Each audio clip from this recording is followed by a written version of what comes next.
Hello guys, আসসালামু আলাইকুম। আশা করি আপনারা সবাই ভালো আছেন। আজকে আমি আবারও নতুন একটা রেসিপি নিয়ে হাজির হলাম।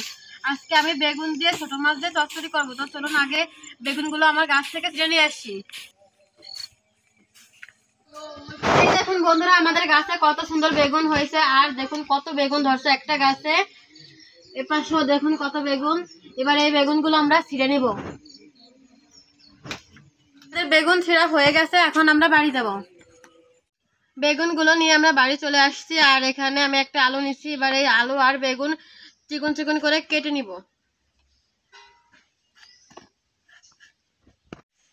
এখানে আমি আলু আর বেগুন এভাবে চিকন চিকন করে কেটে নিচ্ছি। এবার এগুলো আমি ভালো করে ধুয়ে নিব। আমাদের আলু আর বেগুন ধোয়া হয়ে গেছে। এখানে আমি পেঁয়াজের খোসা ছাড়িয়ে ধুয়ে কেটে নিব।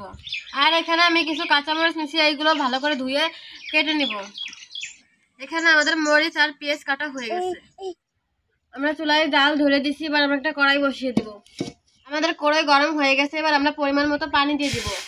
এবার আমরা এই পানি গরম করে নিব। পানি গরম হয়ে গেছে। এবার এই পানি আমি একটা বাটিতে নামিয়ে নিব। আর এর ভিতরে দিয়ে দিব পুঁটি শুটকি। এইগুলো দিয়ে 5 মিনিট ভিজিয়ে রাখবো। আর এই পুঁটি শুটকি কিন্তু আমরা বাজার থেকে কিনে আনিনি, এগুলো আমরা নিজেরাই বাড়িতে শুকাইছি। পুঁটি মাছ দিয়ে দিচ্ছি। এবার আমি এগুলো 5 মিনিটের জন্য ভিজিয়ে রাখবো। ফিরে এলাম 5 মিনিট পরে। এবার আমরা এই মাছগুলো ভালো করে ধুয়ে নিব।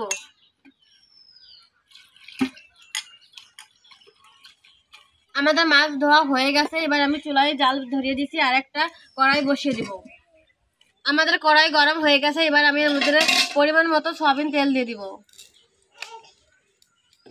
আর দিয়ে দিব কেটে রাখা পেঁয়াজ, কাঁচামরিচ ফালি। এবার এগুলো আমি একটু ভালো করে ভেজে নিব। মরিচ আর পেঁয়াজ ভাজা হয়ে গেছে। এবার এর ভিতরে আমি দিয়ে দিব পেঁয়াজ আর রসুন বাটা 2 চামচ। আর জিরের গুঁড়া দেবো 1 চামচ। মরিচের গুঁড়া দেবো 1/2 চামচ। আর হলুদ 1 চামচ পরিমাণে হলুদের গুঁড়া দেব।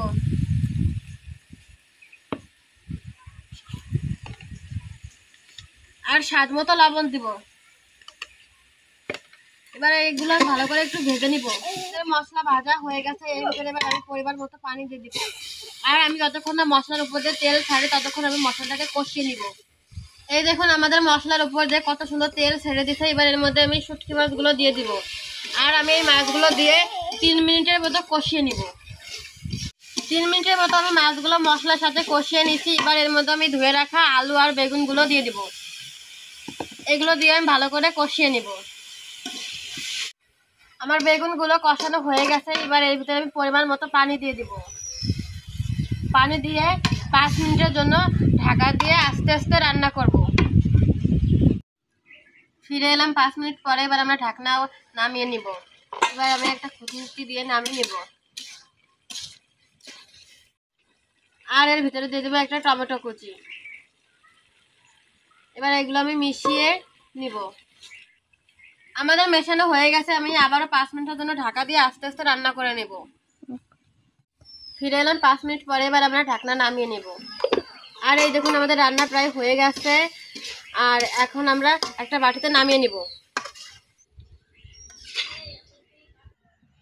এই দেখুন আমাদের তরকারি কালার কত সুন্দর আসছে। আর তৈরি হয়ে গেছে আমাদের মজাদার বেগুন আলু দিয়ে পুঁটি মাছের শুটকি চচ্চড়ি। যদি ভিডিওটা ভালো লাগে আপনারা অবশ্যই একবার হলেও বাসায় ট্রাই করবেন। Like, comment, share and subscribe করবেন। ভালো থাকবেন। আল্লাহ হাফেজ।